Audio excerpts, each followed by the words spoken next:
Croce d'Arles, sul camin di Santi, sen anar visitar lo Museu do Parque Natural de Camargue, Dona Roquette, la conservarelle du museu, nous a accueillis. Donc je suis depuis 2008 au Parc naturel régional de Camargue qui gère ce musée et qui l'a créé, puisqu'il a été créé en 1978 au tout début du Parc naturel régional de Camargue, pour être un peu la vitrine du territoire, expliquer aux visiteurs du parc ce qu'est la Camargue, les activités humaines qui s'y pratiquent, et puis quelle est l'histoire aussi de ce territoire, et surtout de sa colonisation par l'homme, et comment ce que nous appelons les traditions se sont développées au cours du XXe siècle, avec une partie consacrée au cinéma, à la photographie, qui ont joué un rôle important dans la notoriété de la Camargue, et puis des collections donc, qui sont anciennes, mais réunies à partir de 1977. Georges-Henri Rivière, qui a créé le Musée national des arts et traditions populaires, et Jean-Claude Duclos, qui est devenu conservateur de musée après cette expérience au parc, et qui a donc collecté auprès des habitants. Ils ont collecté auprès des habitants tous les objets que l'on voit ici.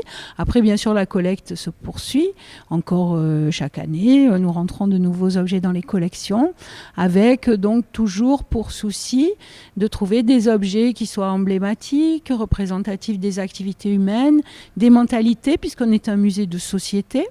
Donc un musée de société, il parle des gens avant tout, de leurs usages, de leurs activités, de ce qu'ils ont été, de ce qu'ils sont aujourd'hui aussi. Voilà, on ne se tourne pas seulement vers le passé, ça n'est pas un musée d'histoire, c'est aussi un musée dans lequel on peut voir des œuvres d'art, alors qu'on dit contemporain, en tout cas actuel, d'artistes qui illustrent la Camargue, qui créent sur une inspiration que leur envoie ce territoire.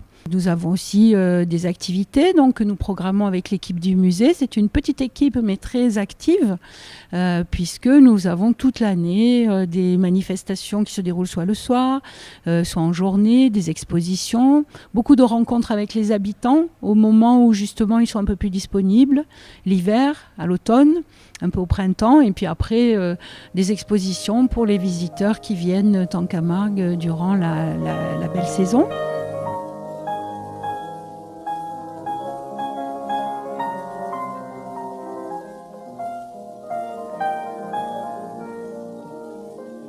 Gaël Esmori est camarguin, cantaire, auteur, compositeur, écrivain.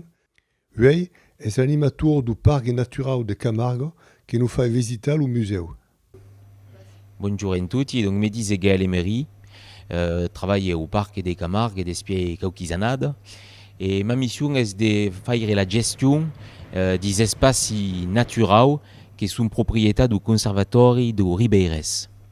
Et ici, siamo dans le musée de la Camargue, qui est un musée qui a un objectif pas seulement de montrer la nature camarguaine, mais aussi de montrer les hommes et le travail des hommes, parce que chacun comprenne bien que quel territoire qui est de fait présenté comme un territoire naturel est un territoire qui est marqué par l'action de l'homme et des hommes. Le musée de la Camargue a été créé il y a une quarantaine d'années.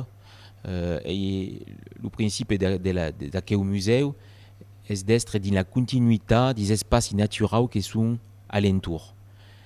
À travers des collections du musée, c'est pour voir também l'histoire des hommes, mais também la nature camarguaine, comme c'est organisé entre la Camargue haute, la Camargue basse.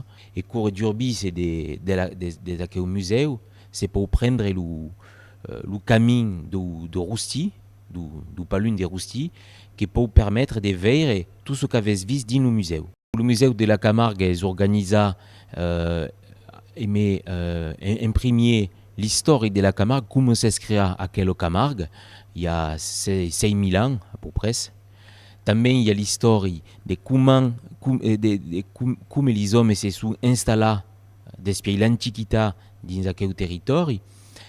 Et une troisième partie de monter ces pauvres, comme les hommes y vivent aujourd'hui et à travers de quelles activités C'est pour parler de la pesca também, de la sau, do gardien et de la protection de la nature, qui est também une activité au mitan de Tutaco. Dans l'histoire de la Camargue, c'est também important de parler de laigo en Camargue. Também il y a des laigo qui viennent de la mar, qui se disait les salivado.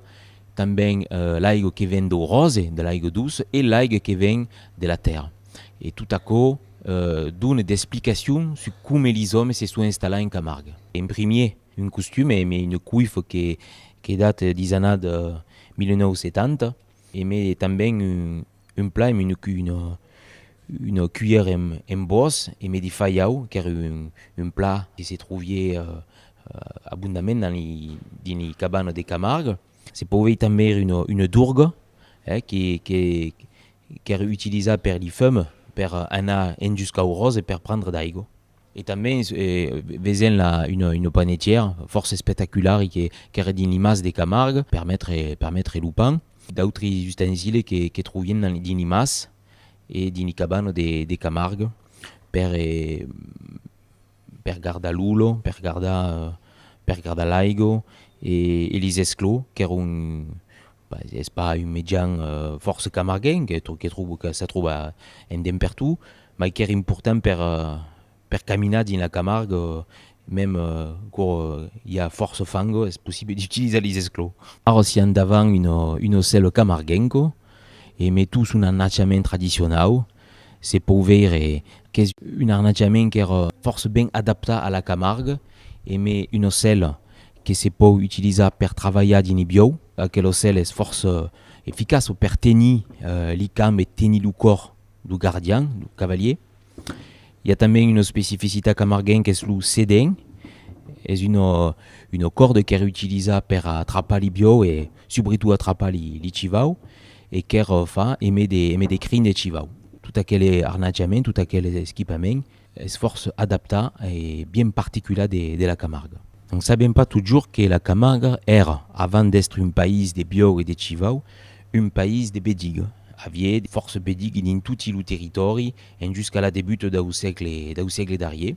Et dans aquelle verine, c'est pour voir também le fandau de tunder ici et la force de tundre. Et sur laquelle des signes comment organiser le pastrage en Camargue. Dans aquelle verine, il y a deux activités force importantes des Camargues qui sont présentées. La casse d'un costat et le fusier. La casse i canard qui est force importante encore aujourd'hui en Camargue, mais une lasse qui est aujourd'hui est verboten, mais est une lasse des verdau, c'est 10, le canard, le colvert en français est le verdau en provençal, et les appellaires, ce que c'est dit les appellaires des aucés en bosse qui sont utilisés pour appeler cause des bécassines, mais il y en avait também pour les espagnols qui sont des pichos aucés qui sont in estan.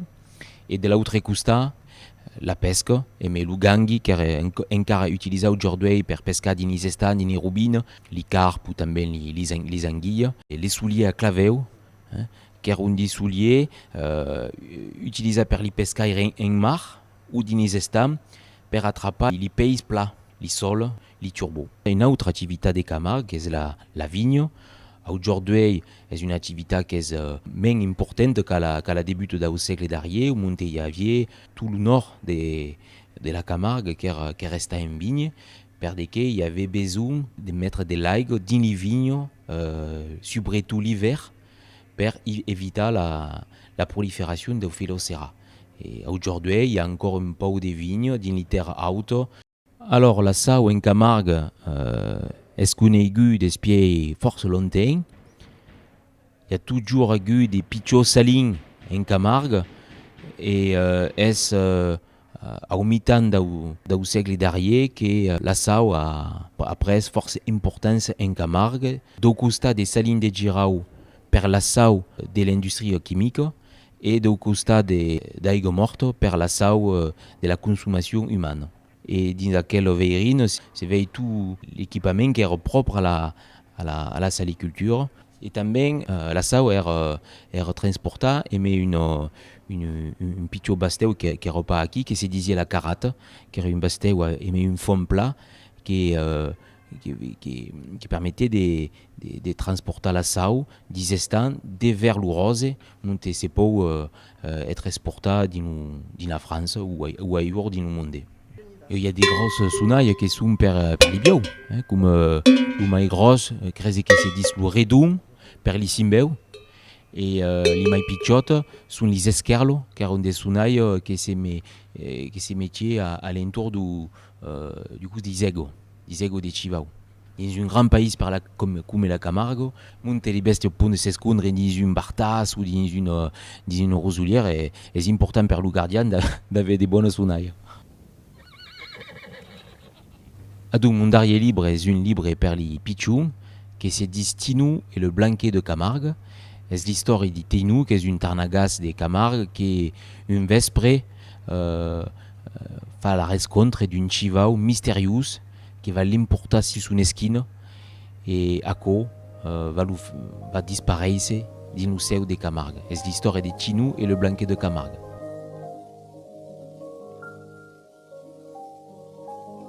Et també il y a deux livres qui parlent de la toponymie en Camargue. Toponymie est l'histoire du nom des lieux. Un livre qui parle de l'origine du nom des lieux dans l'île de Camargue, entre le Grand et le Pichurose.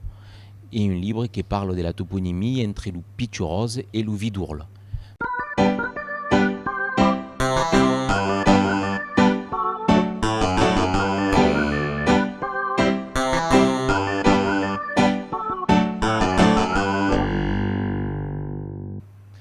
Alors, le mot comme le mai est pantaille.